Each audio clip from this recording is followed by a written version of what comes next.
Whispers in the boardroom. The 42nd floor of Meridian Tower gleamed with polished marble and sleek glass, a testament to the success of Everest Technologies. Olivia Bennett straightened her blazer and took a deep breath before entering the conference room where her new boss awaited. 3 weeks into her role as executive assistant to Julian Mercer, CEO of Everest, and she still felt the flutter of nerves before their meetings. "Morning, Olivia," Julian said without looking up from his tablet. At 35, he commanded attention with his analytical mind and quiet intensity. Dark circles beneath his eyes suggested another sleepless night preparing for today's board meeting. "I've prepared the quarterly reports and arranged them by department," Olivia said, placing a leather portfolio before him. "And I've added notes on the Westlake acquisition as you requested." Julian finally looked up, a hint of surprise in his expression. "That's unusually thorough." "Thank you," Olivia smiled, savoring the small victory. After years of administrative roles at smaller companies, landing this position had been her breakthrough moment. Julian was demanding but fair, a perfectionist who expected excellence but acknowledged good work. "The board members are arriving now," she said. "Would you like me to—" The conference room door swung open and conversations halted as an unexpected figure entered. Tall, with auburn hair, and a relaxed confidence that contrasted sharply with Julian's tightly controlled demeanor, the man commanded immediate attention. Julian's posture stiffened. "What are you doing here, Dominic?" The newcomer smiled, though it didn't reach his eyes. "Hello to you too, little brother. Board meeting today, isn't it? As a significant shareholder, I thought I should attend." Olivia glanced between the men, noting their shared features despite their different styles. Julian in his impeccable suit, Dominic in business casual attire that somehow looked equally expensive. "Ms. Bennett," Julian said stiffly, "this is my brother, Dominic Mercer, former CTO of Everest before he decided to pursue other interests." "Pleasure to meet you," Dominic said, extending his hand to Olivia. His handshake was warm, lingering. "My brother always finds the most competent people. How long have you been keeping his empire running?" "Just 3 weeks, Mr. Mercer," Olivia replied, withdrawing her hand and maintaining her professional tone. "Please call me Dominic." "Mr. Mercer makes me sound like our father." The temperature in the room seemed to drop at the mention of their father. Julian's jaw tightened as he gathered his materials. "Olivia, please show the board members in when they arrive. Dominic, a word outside." The brothers stepped into the hallway, but their voices carried back through the partially open door. "4 years of silence and you show up now?" Julian hissed. "What do you want?" "I heard rumors about Helix Corp circling for a hostile takeover. Thought you might need some support." "Support? After you walked away and sold 20% of your shares to venture capitalists who'd love nothing more than to dismantle everything we've built? I kept 30% for a reason, Jules. I never wanted to see Everest fall." "Don't call me that. We're not children anymore." Olivia busied herself arranging water glasses, pretending not to hear. The first board members arrived, forcing the brothers to compose themselves. Throughout the meeting, she observed the tension between them. Julian's clipped responses and Dominic's casual insights that, despite their delivery, demonstrated deep understanding of the company. Later, as she organized Julian's schedule, Dominic appeared at her desk. "He works you too hard," he said, noticing the late hours on her calendar. "I don't mind. I believe in what Everest is doing," Dominic smiled, genuine this time. "Then we have something in common. Listen, Olivia, my brother won't tell you this, but he needs allies right now. Helix isn't just after a business acquisition, there's history there. Personal history. I'm just his assistant, Mr. Dominic. You're more than that. You're the gatekeeper. And I have a feeling you see more than most." He placed a business card on her desk. "When you want to hear the full story, and you will, call me." As he walked away, Olivia slipped the card into her drawer, already feeling the first threads of a complex web forming around her. Loyalty lines. The autumn rain streaked down the windows of Everest Technologies as Olivia reviewed the confidential merger documents Julian had entrusted to her. 2 months into her position, and she'd become his right hand, the person who anticipated his needs before he voiced them. She'd earned his rare trust through late nights and unwavering dedication. Her phone buzzed with a text from Dominic. "Dinner tonight? Need to discuss something important about Everest." These clandestine meetings had become a pattern. What began as occasional coffee to understand the company better had evolved into dinners where business talk often gave way to personal conversations. Dominic shared stories of his childhood with Julian, of their brilliant but cold father who pitted them against each other, of the company that became both their inheritance and their burden. Olivia hesitated before replying. Julian would view these meetings as betrayal, yet Dominic's insights had proven valuable. Last week's information about Helix Corp's underhanded tactics had helped Julian outmaneuver their acquisition attempt. 7 p.m. "The usual place," she texted back. "Everything all right?" Julian's voice startled her. He stood in her doorway, his expression softer than usual. Today marked their biggest client presentation, and they'd worked until 3 a.m. preparing. "Yes, just finalizing the Henderson contracts," she said. Closing the messaging app, Julian approached her desk, leaning against it casually, a rare moment of relaxed posture. "You've been exceptional, Olivia. The board noticed your analysis in the quarterly report." Warmth spread through her chest at his praise. "Thank you. I'm just doing my job." "Above and beyond," he corrected. His fingers lightly brushed hers as he took the document she offered, sending an unexpected current through her. "Would you join me for dinner tonight?"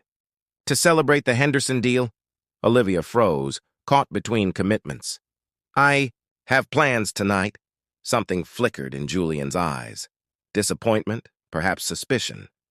"Another time, then." That evening at Riverview Bistro, Dominic was already waiting, a glass of wine poured for her. His smile lit up his face when he saw her. There she is, the woman keeping Everest from imploding. Olivia slid into her seat, guilt and confusion warring within her. "What was so urgent?"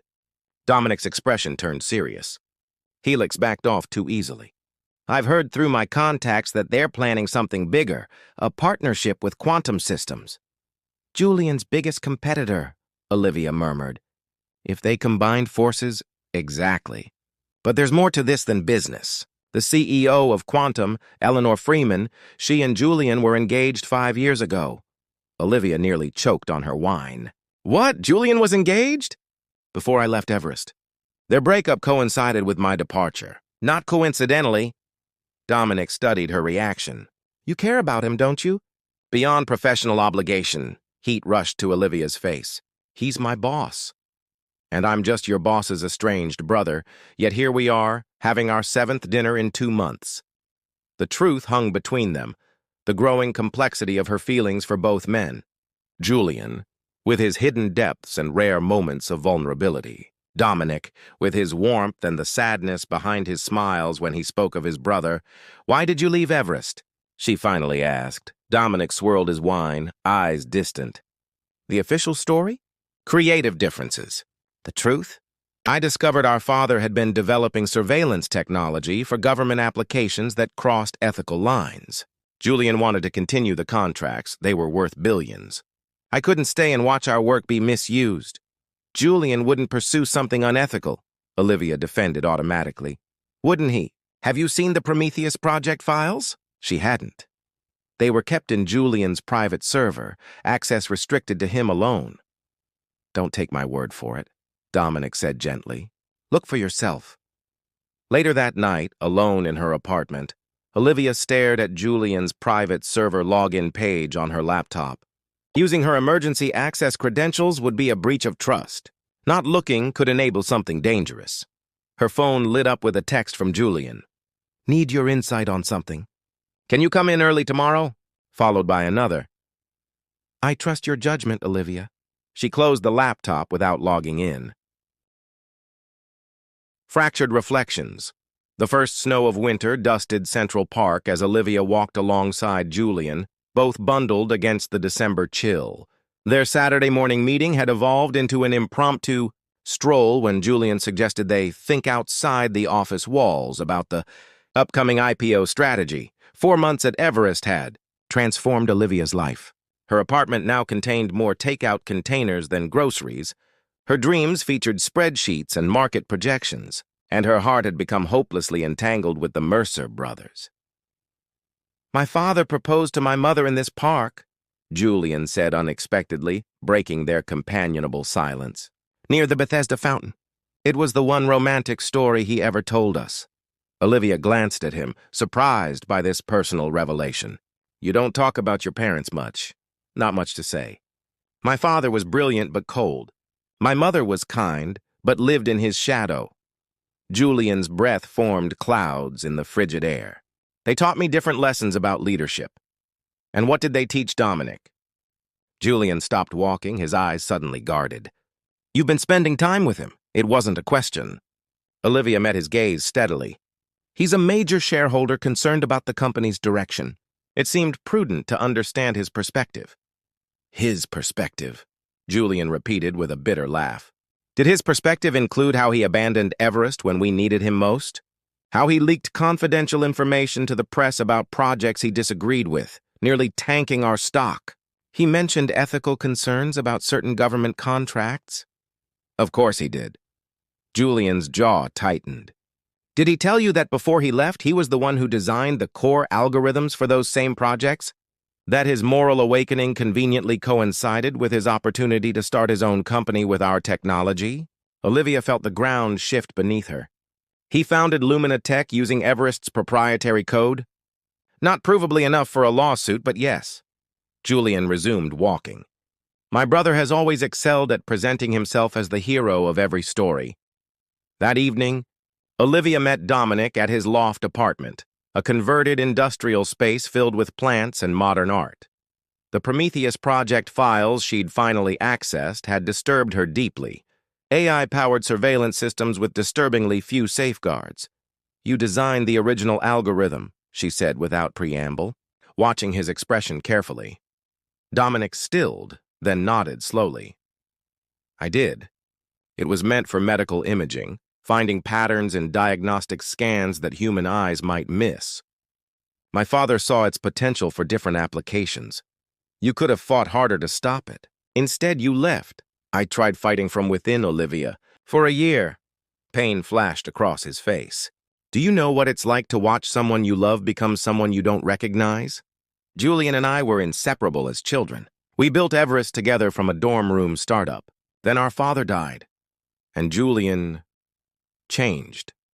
Dominic moved to his bookshelf, pulling out an old photo album. Inside were pictures of two boys building computers. Teenage brothers accepting a science award. Young men in T-shirts standing before a tiny office with a hand-painted Everest Technologies sign. "Julian believes I betrayed him. The truth is I couldn't bear watching him become our father." Dominic's voice broke slightly. "I still love my brother, Olivia. That's why I came back when I heard about Helix. And that's why it's killing me to see how he looks at you, the same way he once looked at Eleanor." Olivia's heart pounded. What happened between them? She discovered the military applications of the Prometheus project. When she confronted him, Julian chose the company over her, just like he chose it over me. Dominic stepped closer. "But you might be the one person he would actually listen to." "What are you asking me to do?"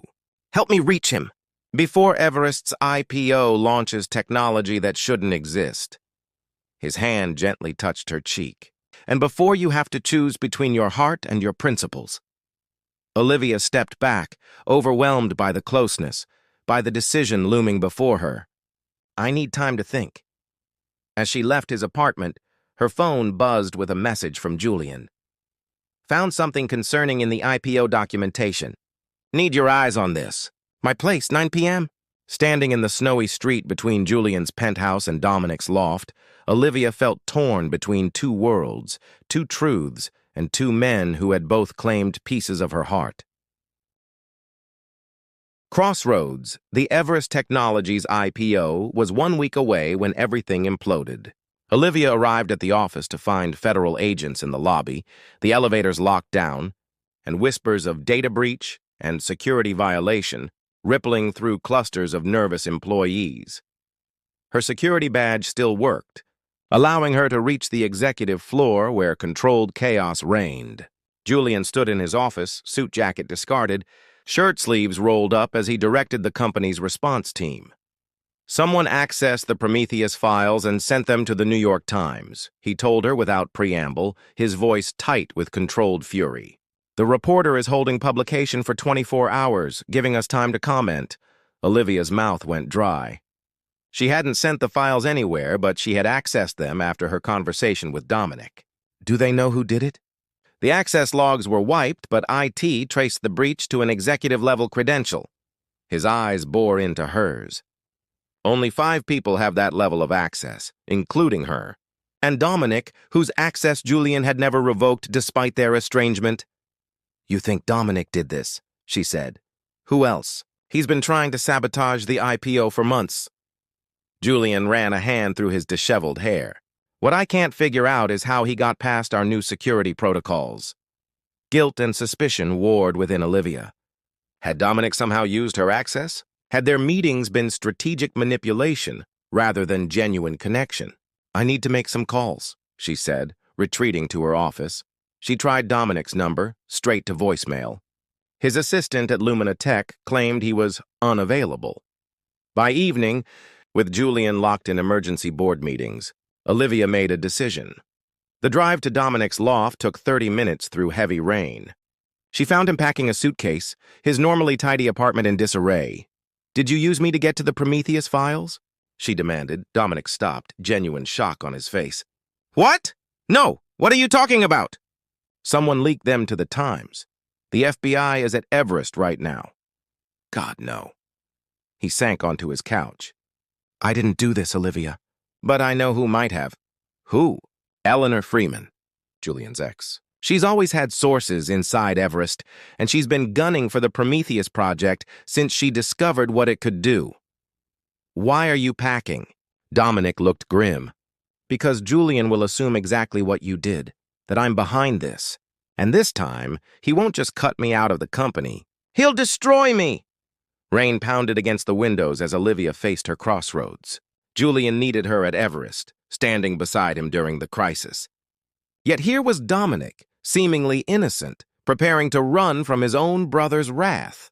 Come back with me, she said suddenly. Talk to Julian. End this feud. He won't listen. He will if I'm there. He trusts me. Dominic studied her face. You love him, don't you? The question struck her like lightning. It's okay. His smile was sad. I've seen how you look at him.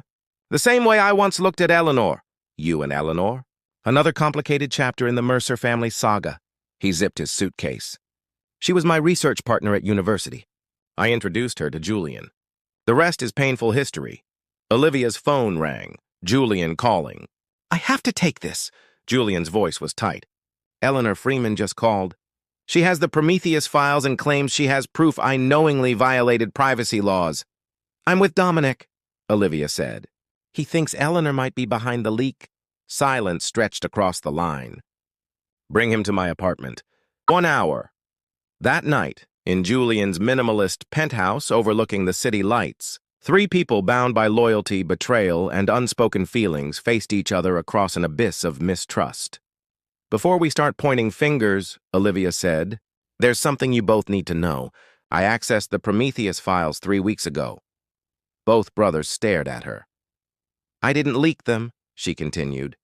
But my credentials would have shown in the access logs before they were wiped, and I've been meeting with both of you, separately, discussing company matters.